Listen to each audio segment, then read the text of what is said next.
Thank you so Thank much for you the all. opportunity to present, and I'll let Amit start off the presentation.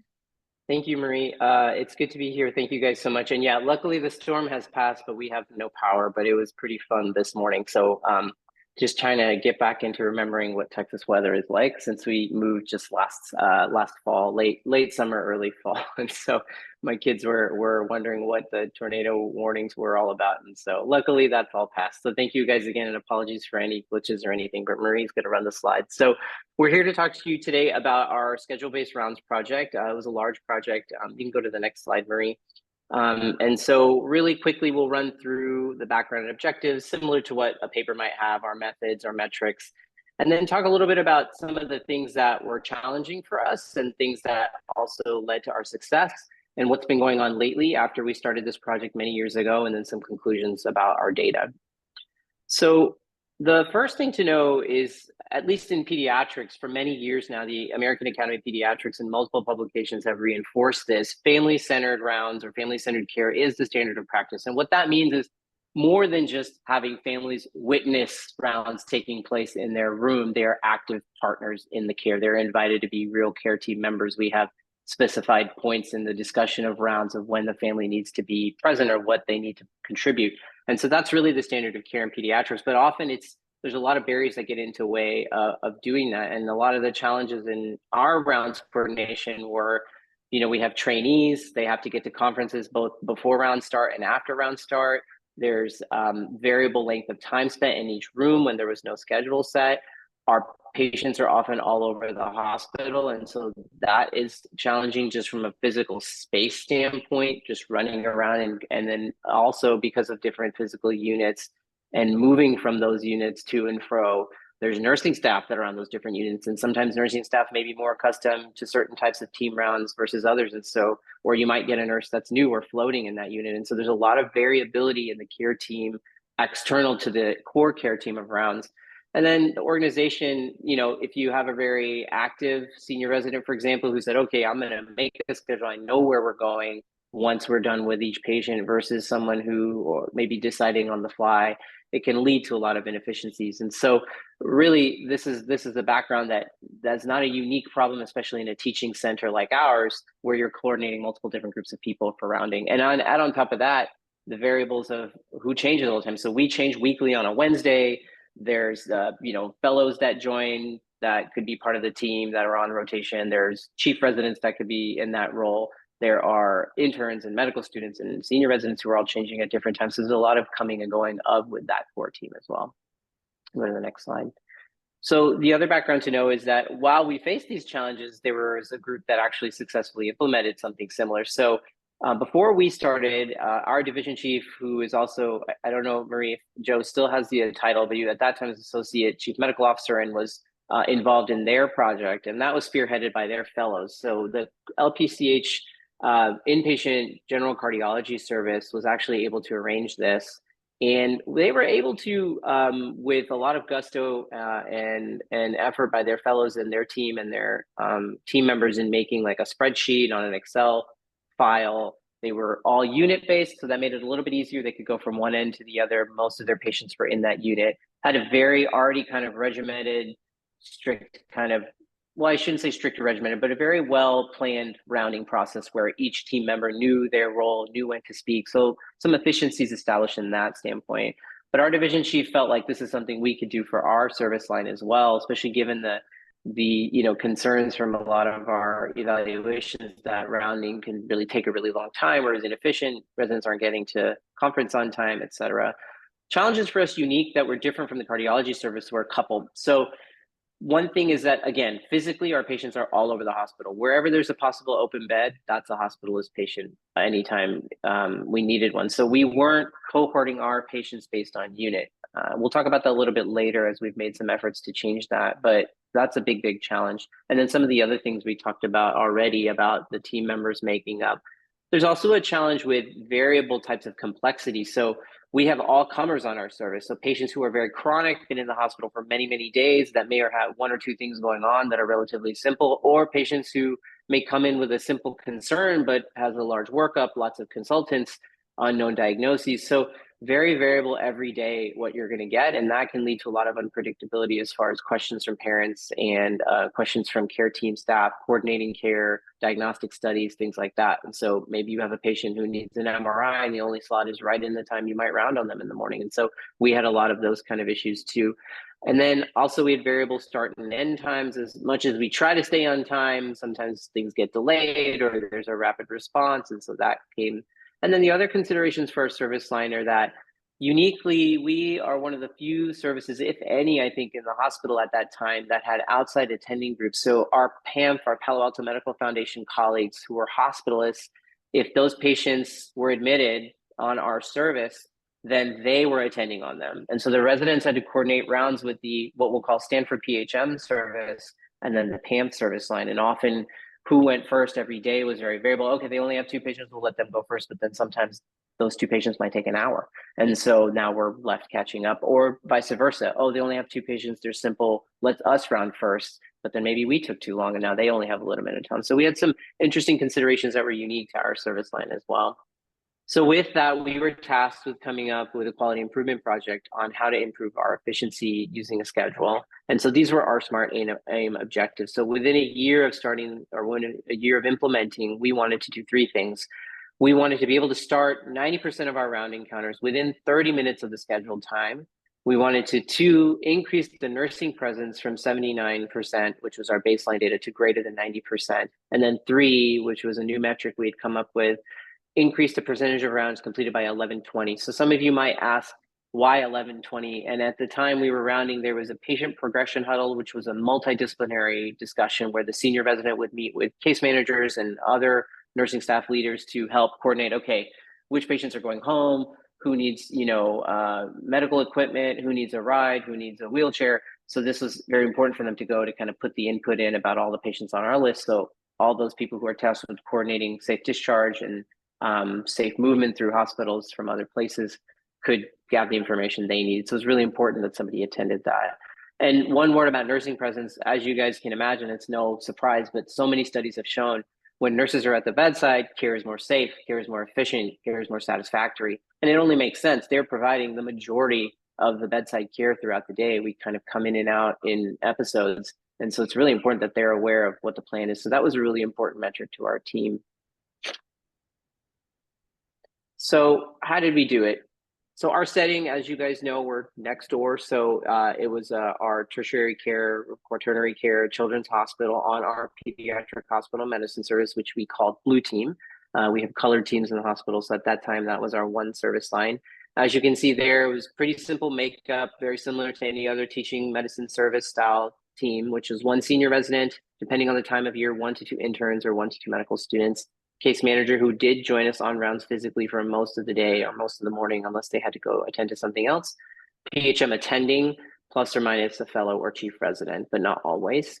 And then this team that helped us do this project was even larger than us. So we'll talk about this later, but this is one of the major successes. We got everybody that would be touching rounds in any shape or form to be part of our team to kind of work together on this project. So it was us, residents, case management, nursing, interpreter services, our informatics team, because the tool was based in Epic, patient and family experience, because of the obvious reasons patients were, going to be involved because we're going to start to round in a different way.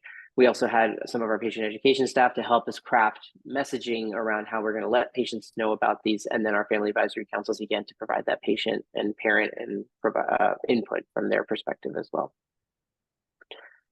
So process prior to intervention, we talked about, it was kind of, as you might guess, or as some of you might have trained, if there are any physicians in the audience or practicing people in the hospital, you kind of just show up and say, you're attending 0, let's round, where are we starting? And then that was that. And so some inefficiency there, unless again, you have somebody who's really gung-ho.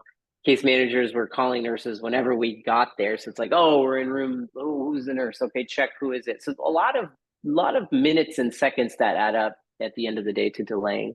We typically tried to start our schedule right at 8:50. That gave the residents enough time to finish their conference in the West building, which was our old building, be able to maybe grab a drink or take care of any personal needs, and then get ready for rounds. And so that was the agreed upon time, 8:50, and conference ended at 8:30. This was only done during the weekdays because the weekends were often like a schedule that was altered, or you might have a senior who was just covering. And so in order to kind of do this the most efficient way, we stick to the week. During the week, we would do that. And then, of course, at the end of rounds, new conference.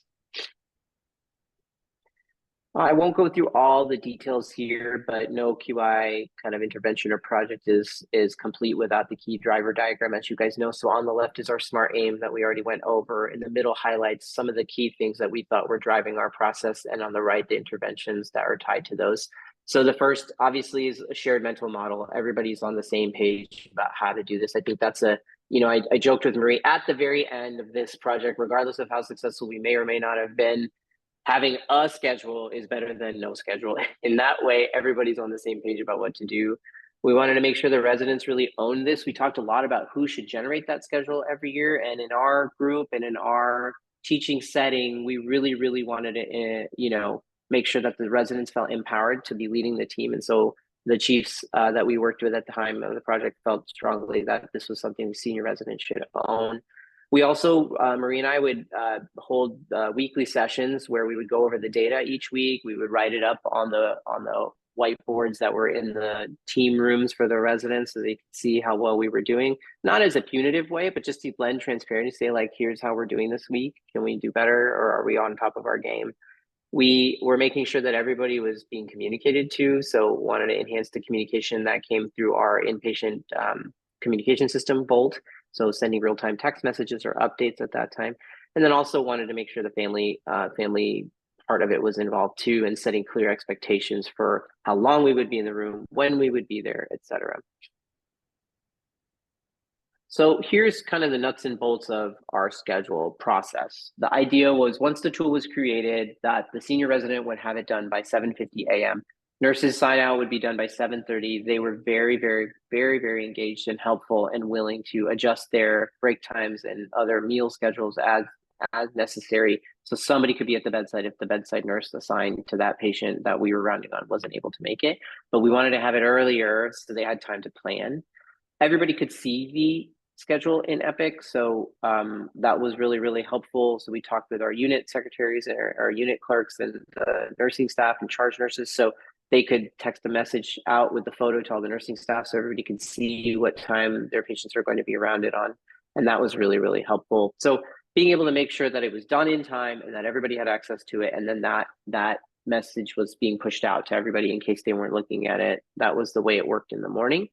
So Marie's going to pop through these with some pop-ups, but this is the way the schedule looks. It's a little busy, but suffice to say that this is a tool that was able to be pulled up in Epic. At the top, we had some basic instructions. We had over-communicated how to use the tool prior to the rotation starting for residents, but we knew a lot of times emails aren't read, and so we put the most bare bones instructions. So if you never even touched this tool, you could come to it and just follow 1, 2, 3 and be successful in making it.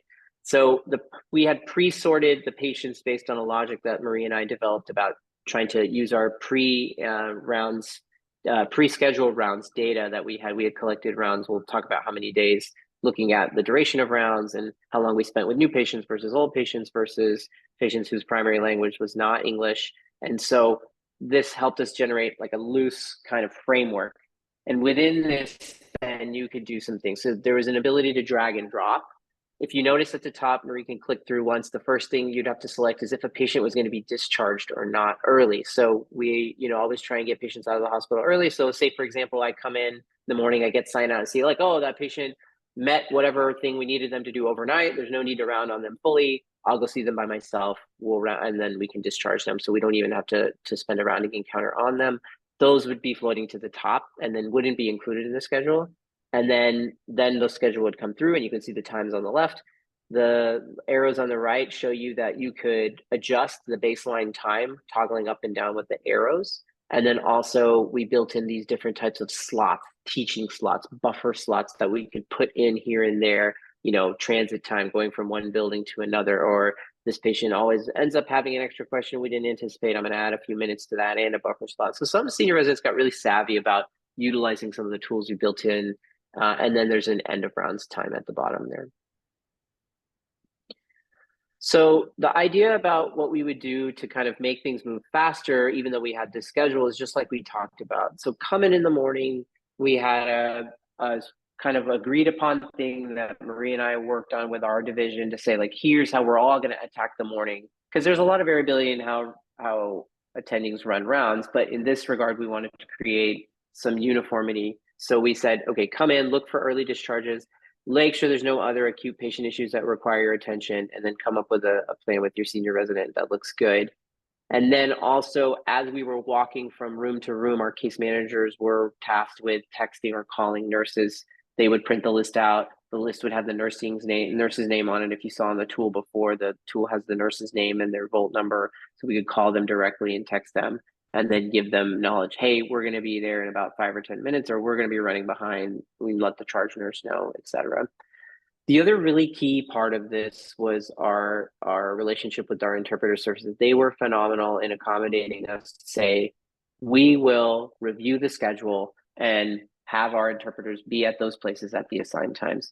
We would try to group interpreter patients by floor so that we could maximize the amount of time that they would spend with us instead of coming back and forth. And this was really great. Prior to this, you would have to put in a case request in Epic, either that morning or the day before, and sometimes that would get forgotten, then you'd be calling them at the last minute. So this was really awesome because they were saying they would help us and reference the schedule and meet us. So we didn't have to do that extra step of doing the interpreter request through Epic.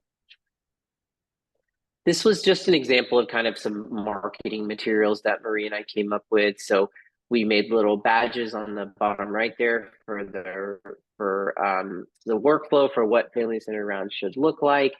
We created this kind of rainbow colored instructional sheet, tips for senior residents that we put on in the workrooms next to the computers that the residents were working with, some iconography, so just a bunch of reference material. We would email them prior to the start of service, make sure that our attendings knew what the expectation was. We had that put up in our office. We did work with our nursing staff to give a little bit of verbiage to the families about what family-centered rounds is, and those cards to put on their badges as well. So just really trying to get the message out there. So once we were able to establish our efficiency, we then started notifying families of a plus minus 30-minute window of when their scheduled rounding time was. So for rounding on a patient at 9:30, they would be hand-given a notice with a pre-printed thing that was filled out by our unit clerks and secretaries that said, your team will be rounding between 9 and 10 on your child or something like that. And we had that made, and we worked with our interpreter services and our education staff to make sure that the language is okay and that would meet the criteria that's needed for patients in the hospital and their parents. We had it translated into multiple different languages that were spoken at the hospital, and so that they could get this notification. And that was, like I said, hand delivered by our nursing staff. Marie, is this where we're switching? Oh, I think you're going to present this. Okay, sorry. So this is the fun part. So pre-intervention rounding observation days were 40. We had a resident who was doing a QI elective, was interested in this project that helped us gather data. So she would come round with the team, collect data. Our intervention data was a lot more, 350 days. In general, the average census hovered around 10. I would say, the busier this got, the harder it would be. But our average daily census, looking at that, was about 10 plus or minus some. Just a little over 10% of the encounters needed an interpreter. And then we had 14% of our days that had at least one early discharge, but it wasn't always that many. So we would try our best, but it wasn't that much. And the one thing that was really awesome to see was that out of those intervention days, there was only one day that we didn't actually have the schedule going, which was really impressive. And that was due to like an IT thing. So family presence on rounds didn't change too much, 75% up to 79% afterwards. So our families are still pretty good about being there.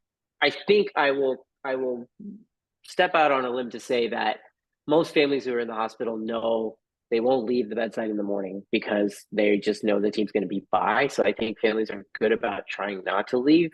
But what we'll talk about later is I think this gave people a little bit more narrow window with which to expect us, and then allowed them to be able to not be present during the times they shouldn't be, and then present at that time. So the next few slides are looking at our primary metrics. And so the first one is the percentage of rounds occurring plus or minus 30 minutes of scheduled time. And so as Amit mentioned, we gave the team and the families a 1 hour window. So this run chart goes by week for a whole year after we started. And at the start of rounds, we started a little bit, we met this metric about 60% of the time, but quickly went up to 80% and maintained that metric above 80% for most of the time, and then ended the intervention at about 96%. And this particular chart just shows some of the different changes we made during the process. And so a few times during the process, we made some scheduling tool improvements based on feedback from the teams. And then we also worked on resident data transparency, as Amit mentioned, family notification, and then improved our resident reminders. This next run chart shows the percentage of rounds encounters with nursing presence. And so I think we started before the intervention at about 83%. So this line represents kind of the 40 days of baseline data we collected. Shortly after the intervention started, we went up to about 90%, and for most of the time stayed above 90% during this time. And then the last metric was the percentage of rounds each week ending by 11:20 a.m. And so this first section here is prior to the intervention. We had a median of 0% of rounds ending before 11:20. And then shortly after went up to about 57% up here. We went up to 86% for a period of time, dipped down to about 43% and back up to 86% when we ended the intervention. And we found that our performance on this particular metric really varied by census. And so looking here, you can see when our census was less than 12 patients, we met this metric 75% of the time. And when it was 12 or more, it was we met it 28% of the time. So as you would expect. And then while this wasn't the primary purpose of this project, we found that we did show a decrease in the average duration of rounds. So when looking at the average duration of total rounds all days, we found that it decreased from 167 minutes to 140. And then this was primarily when the census was high. So there was no difference pre-intervention versus post-intervention when the census was lower, but when the census was 12 and above, we saw a significant decrease.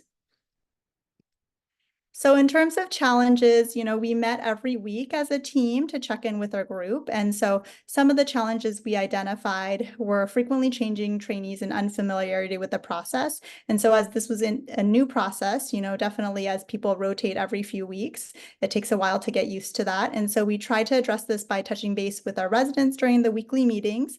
And we really felt like this improved when the senior resident rotation length increased from 2 to 4 weeks. So, the first few days might be a little difficult in getting used to it, but then once you are doing it for 4 weeks, you definitely get more used to it.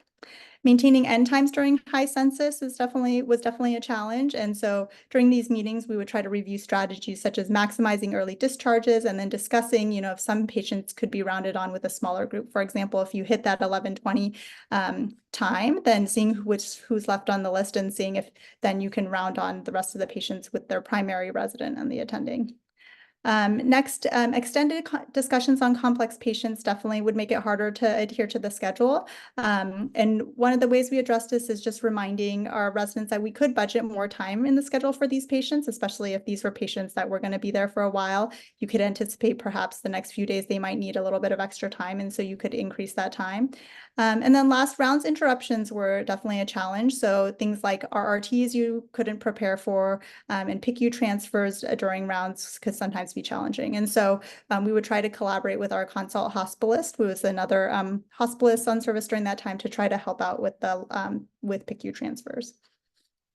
In terms of factors contributing to the success of the intervention, I would say the key thing was really that we had buy-in from stakeholders. All the parties involved are residents, our case managers, nurses, doctors, parents really all wanted a process like this. And so I think that was key to the success of the process and the fact that it's still going on today.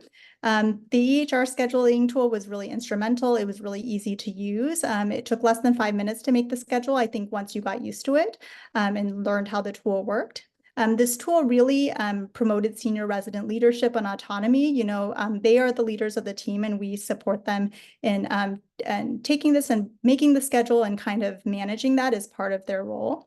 Another aspect is we allowed for a 1 hour rounding window to allow for flexibility for the team and the family. So even though your time said 9:30, you wouldn't feel like you absolutely had to be there. You had kind of this 30-minute window on either side to account for some variability.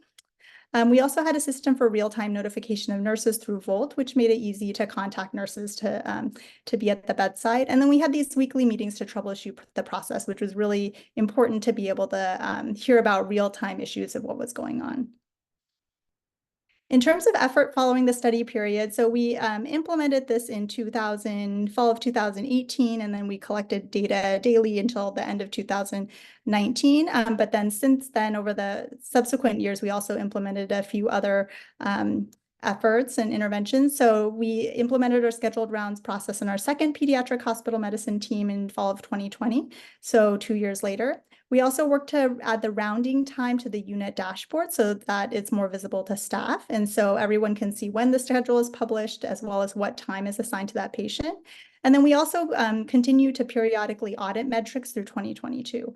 And so we would just pick a few days whenever the case manager was able to, they would collect data on these metrics. We found that our nursing presence remained high, greater than 90%, and that we were still able to meet conduct rounds plus or minus 30 minutes of scheduled time. We met that metric about 85% of the time. The one challenging metric was the metric of ending rounds before 11:20. We only met it about 60% of the time. I will say, we chose that time because of the required multidisciplinary meeting, but that meeting has since been moved. So I think the motivation to stick to that time has decreased.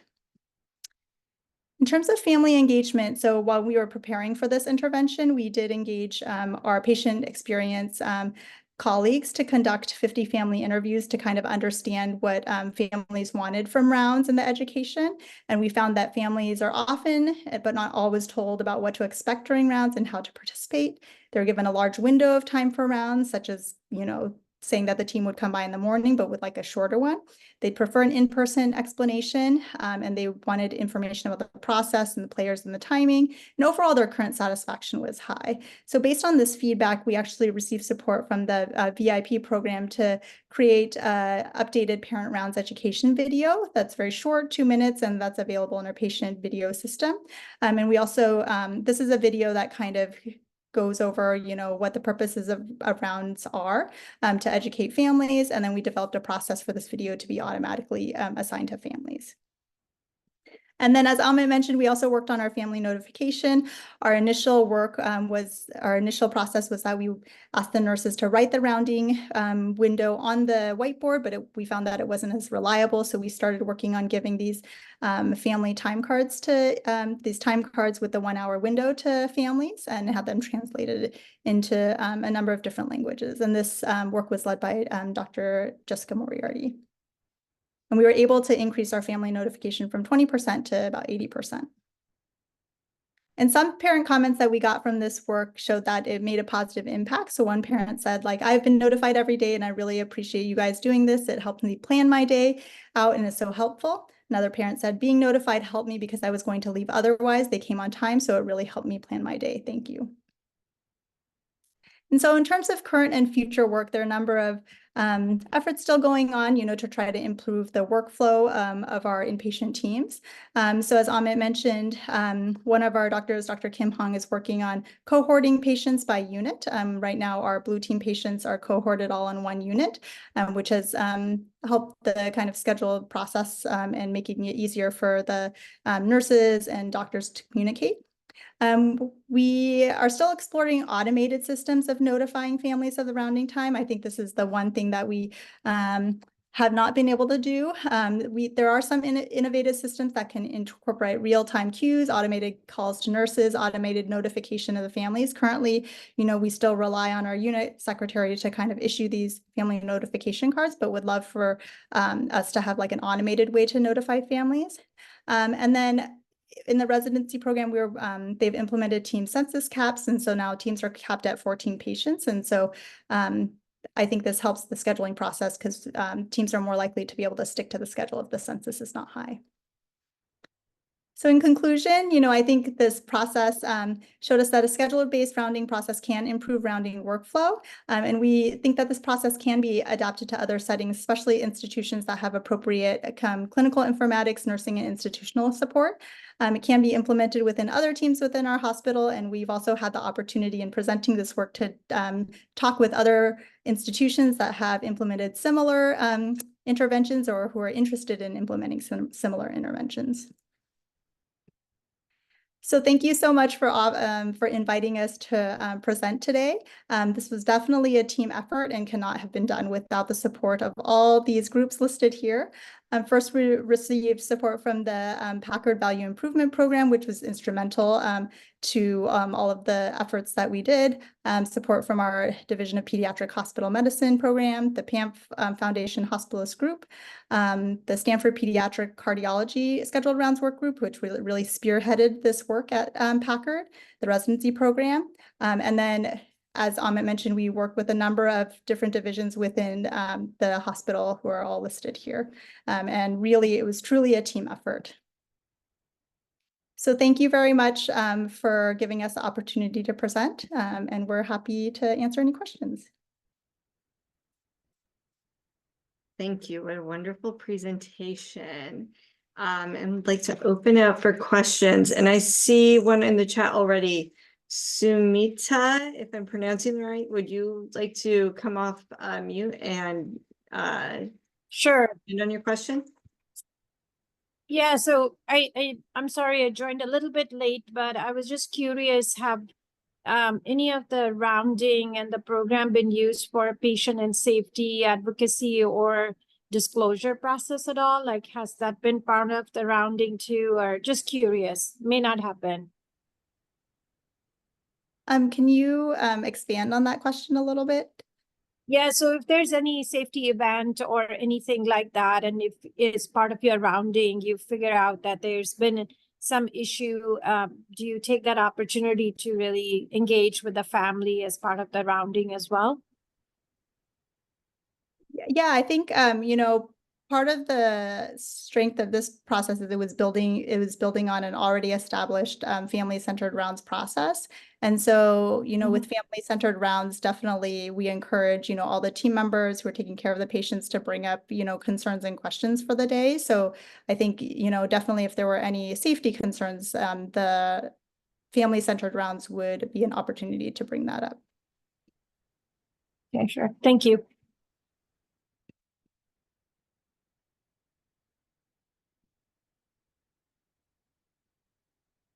Anyone else have a question? Otherwise, I can ask mine. I'll ask a question. Thanks, Marcy. I just want to say this is such an amazing project, and congratulations for this. Like, this is really, really amazing. And as I was listening, I was going to ask about your sustainability, and then you answered that. And then I was going to ask you about did you actually hear from any patients? And lo and behold, you did. And so I feel like you checked all the boxes, but I also just think it's worth pointing out how many years you did this. And although the first follow-up was 1 year, you have been able to sustain it. So that's super awesome. I'm wondering I'm wondering a little bit about the census. I'm not a physician. I'm part of the evaluation sciences unit with Sam. And so I'm kind of curious, like, how high census is defined. And I know, like, you guys came up with a cap of 14. Could you talk a little bit about how you came up with that? And is that, you think that's a generalizable cap? No, thank you. Thank you so much for that those comments. I first want to say, you know, we had the benefit of building off of the success of the pediatric cardiology schedule-based rounds process. They did a phenomenal job, which is published in that paper by Dr. Kipps. And I think when we started our process, they had already been doing it for a number of years and showed us that it could be sustainable. So we had the benefit of building off of their work. And so I think that has allowed us to continue on.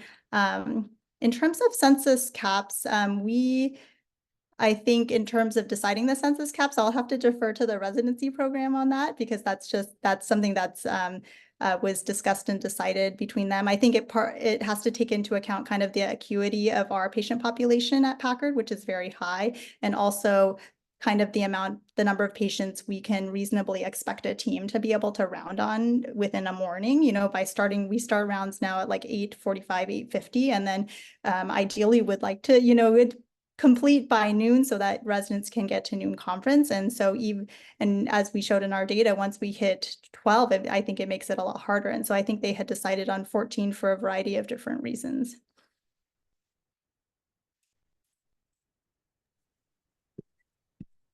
Keith Fisher, would you mind coming off of mute and asking your question?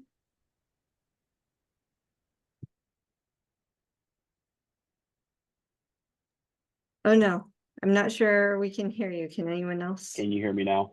Yes, can hear you now. Okay, sorry, the infamous double mute. As we all know, there's never 100% buy-in. So did you have any pushback from some of the stakeholders? And if yes, how were you able to convince them to be part of the project and move forward? Yeah, thank you for that question. I will say, you know, as I mentioned, we had a lot of support from different places. I think the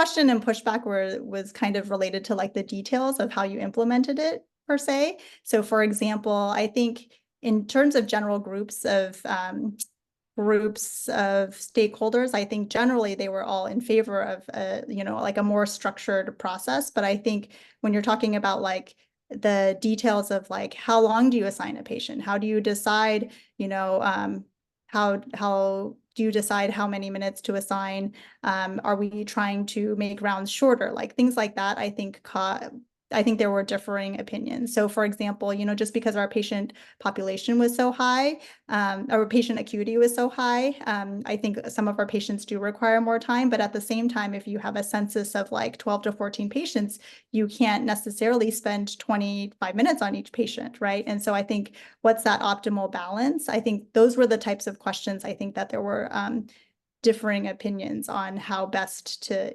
implement this.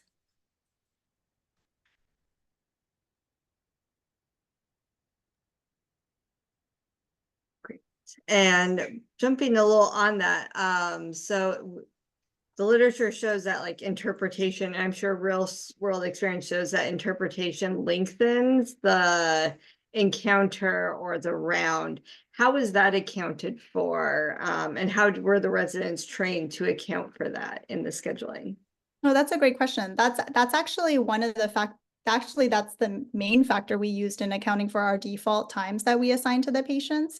And so we assigned for English speaking patients, I think our default time at the end of the rounds project was 11 minutes. And then for language other than English, we added 2 minutes based on kind of baseline data that we got. And then when we didn't present this data, but when we looked at the duration of rounds, yes, it was a little bit longer with in-person interpretation, but it was only a few minutes. And so we felt like that was enough time to kind of account for it in our default times.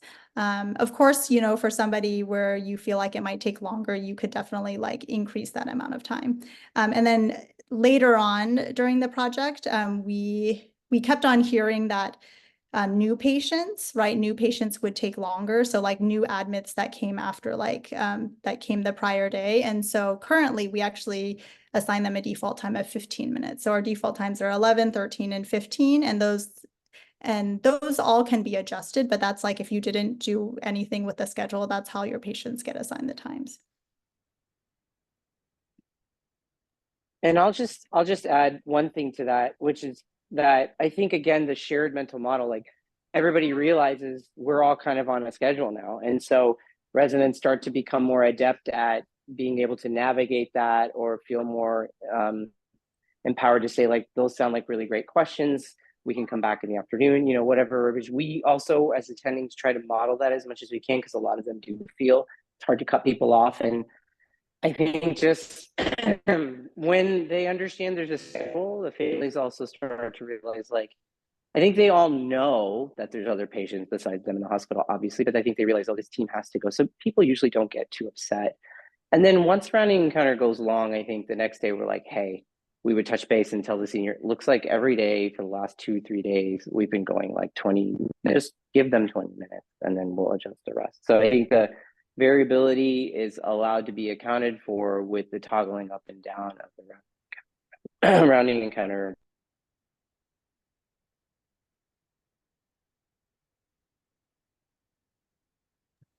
And then I see a question in the chat from Richard Jordan. Would you mind coming off chat, Richard?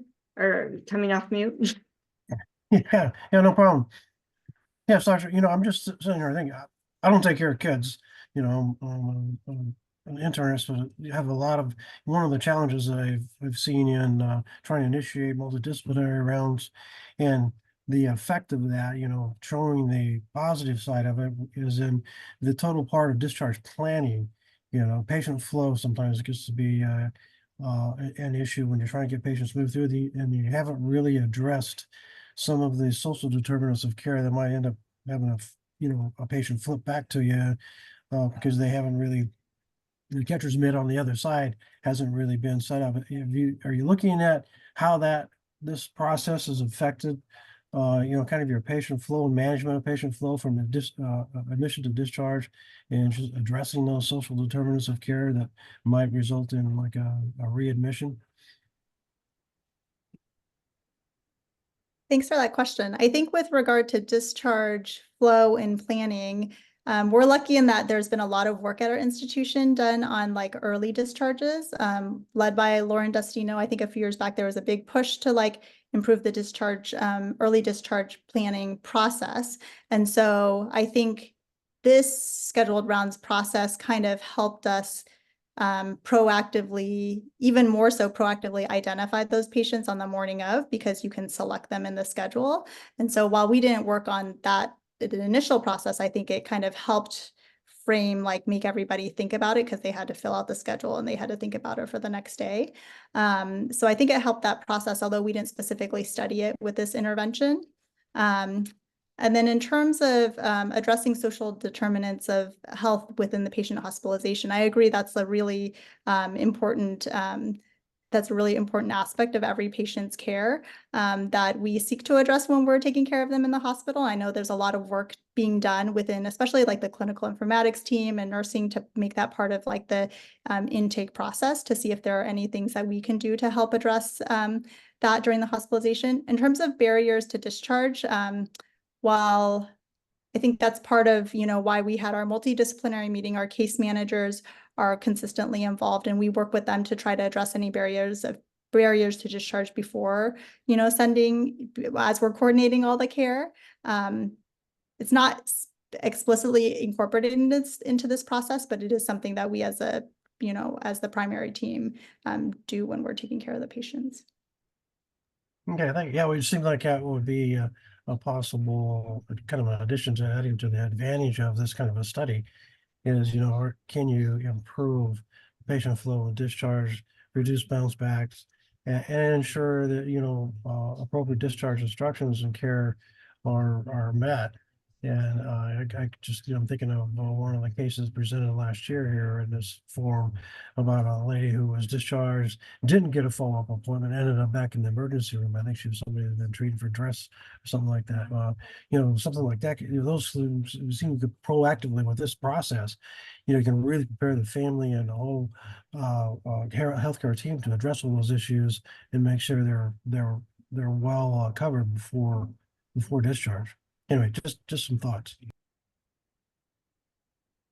No, thank you very much for those thoughts.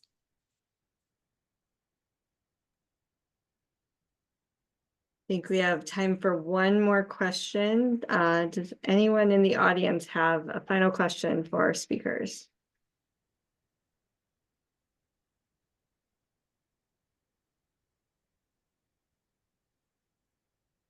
Thank you, Dr. Singh.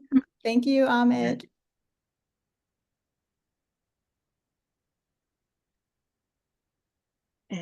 Okay, I think we will end here. Thank you all for coming and being here, and we hope to see you at our next seminar, which I believe is Tuesday, June 11th. I think I have that date right, but we'll see you all soon. And thank you so much, Marie, for a wonderful presentation and a wonderful paper. Thank you very much. Thanks, everybody.